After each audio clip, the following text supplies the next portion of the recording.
Pet hair. Nature's confetti, right? Let's see if this robot vacuum can keep up.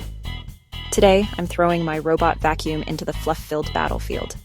First pass. Hey, not too shabby.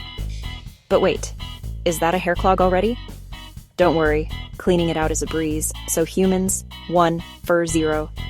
Check it out, floor's looking fresh, and my pet's already plotting the next mess. So, which robot should face the furpocalypse next? Drop your pick in the comments.